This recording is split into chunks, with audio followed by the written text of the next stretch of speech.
ہمارے چینل سے جڑنے کے لیے قادری نیٹ ورک 786 کو سبسکرائب کریں، ساتھ ہی بیل آئیکن کو بھی پریس کر دیں جس سے کہ ہماری ویڈیو کی نوٹیفیکیشن آپ کو پہنچتا رہے۔ کوئی جزیرہ تھا، وہاں کا سیاسی نظم یہ تھا کہ سال کی آخری تاریخ کو جو ان کا موجودہ بادشاہ ہوتا اس کو جنگل میں چھوڑتے اور نیا بادشاہ لینے کے لیے وہ ساحل پہ آ جاتے۔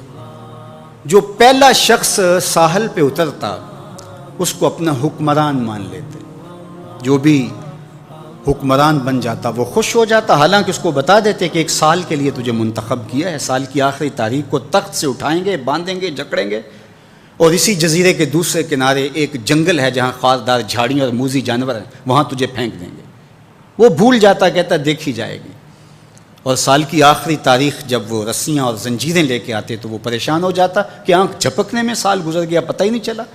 پھر روتا ہوا چیختا ہوا اس جنگل میں جاتا اور لوگ اس کو چھوڑ کے آ جاتے اور درندوں کا رزق بن جاتا، اور جو بھی آتا اس نے کبھی انکار نہیں کیا تھا۔ پہلی بار ایسا ہوا کہ جس شخص کو انہوں نے ہار ڈالے، گارڈ آف آنر دیا، تعظیم تکریم دی، سیلوٹ کیا، اس نے کہا یہ سب کیا ہے؟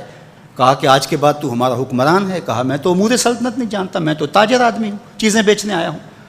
کہا کہ ہمارا اصول یہی ہے کہ سال کی پہلی تاریخ کو پہلا شخص جو جزیرے پہ قدم رکھتا ہے وہ ہمارا حکمران ہوتا ہے۔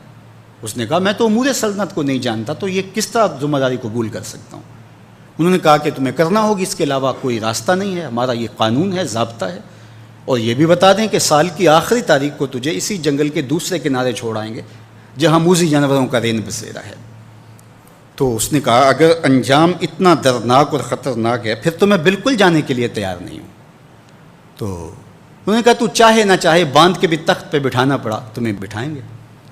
اس نے کہا اچھا مجھے یہ بتاؤ کہ سال بعد میری بات مانو گے یا نہیں؟ انہوں نے کہا کہ ہاں، قانون میں تو ترمیم نہیں کر پائے گا، لیکن یہ ہوگا کہ تیرے انتظامی حکم ہم ماننے پہ مجبور ہوں گے۔ اس نے کہا ٹھیک ہے، میں تمہارا حکمران بننے کے لیے تیار ہوں۔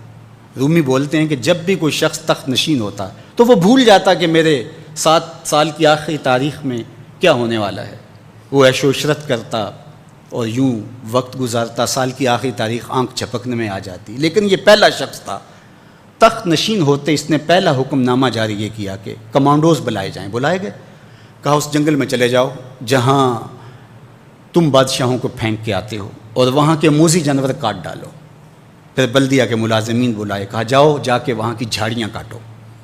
پھر معمار بلائے، کہا جا کے وہاں محل تیار کرو۔ کچھ لوگوں کو بلایا، کہا جا کے وہاں پھول لگاؤ، پھلدار درخت لگاؤ، سایہ دار شجر لگاؤ۔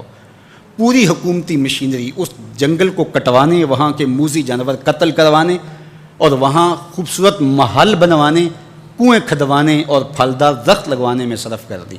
اب سال کی آخری تاریخ کو جب وہ زنجیریں لے کر آئے تو اس نے کہا کہ مجھے کیوں جکڑتے ہو، میں خود جانے کے لیے تیار ہوں، اس لیے کہ یہ اس تخت پہ آرام سے نہ بیٹھا، یہاں بیٹھ کے تیاری وہاں کی کرتا رہا جہاں اس نے جانا تھا۔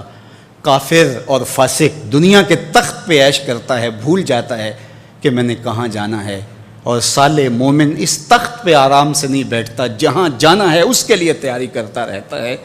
اور جب جنازہ اٹھتا ہے تو وہ کہتا ہے اجلوا بی ولا تؤخروا بی، دیر نہ کرو، مجھے جلدی لے جاؤ، میرا تو وہاں انتظار ہو رہا ہے۔ اور پھر جب وہ وہاں پہنچتا ہے تو القبر روضۃ من ریاض الجنہ، وہ جنت کے باغوں میں سے باغ بن چکی ہوتی ہے۔ وہ سارے تھور، ساری جھاڑیاں، ساری آگ اور وہاں کے سارے بھڑکتے ہوئے شعلے بجھا چکا ہوتا ہے، اپنے اعمال کے لشکر بھیج کے۔ ہم نے دیکھنا ہے کہ ہم یہاں آخرت کے لیے کچھ بھیج رہے ہیں کہ یہیں سب کچھ لٹا رہے ہیں۔ دنیا کے مختلف ممالک میں جانا ہوتا ہے۔ تو ایک دفعہ میں اٹلی گیا تو وہاں ایک شہر میں مجھے کچھ دوست لے گئے، تو وہ چھوٹا سا گھر تھا، تو 20 سے 30 لوگ وہاں رہ رہے تھے۔ تو میں بڑا حیرت زدہ ہوا، تو میں نے کہا کہ آپ یہاں تنگ سی جگہ پہ 20-25 لوگ رہ رہے ہیں، تو اتنی مشکل میں کیوں رہ رہے ہیں؟ تو کوئی بڑا سا گھر خرید لیں، آسودہ رہیں۔ تو انہوں نے کہا کہ جناب آپ ہمارے علاقے میں جا کے دیکھیں، 5-5 کنال کے گھر ہم نے وہاں شروع کیے ہیں۔ ہم یہاں کمائی کرنے آئے ہیں، عیش کرنا تھوڑے آئے ہیں، ہم تو چند سالوں کے لیے یہاں آئے ہیں، اس لیے ہم یہاں سے کماتے ہیں، بھیجتے وہاں ہے جہاں ہم نے ہمیشہ جا کے رہنا ہے۔ میں نے کہا یہی تو میں سمجھانے آیا ہوں، جہاں جتنا رہنا ہے وہاں کا انتظام بھی اس حساب سے کرو۔ حضور نے فرمایا کن فی الدنیا کا ان کا غریب او عابر السبیل، دنیا میں ایسے رہو جس طرح مسافر اجنبی رہتا ہے، دنیا پر جینا لگا کے بیٹھ جاؤ، چند دن کے لیے آئے ہو، یہ آخرت کی کھیتی ہے، دار العمل ہے، وہ آخر دار الجزا ہے، تو قبل اس سے کہ وہ وقت آئے ہاتھ ملتے رہ جائیں، توبہ کا در کھلا ہے، سورج ابھی مغرب سے طلوع نہیں ہوا، اللہ کی رحمتیں برس رہی ہیں، اٹھے ہوئے ہاتھ وہ موڑتا نہیں، خالی نہیں پھیرتا، تو اس کی دہلیز، اس کا در، اس کی چوکھٹ نہ چھوڑنا، اور آج غور کرنا کہ ہم کھڑے کہاں ہیں۔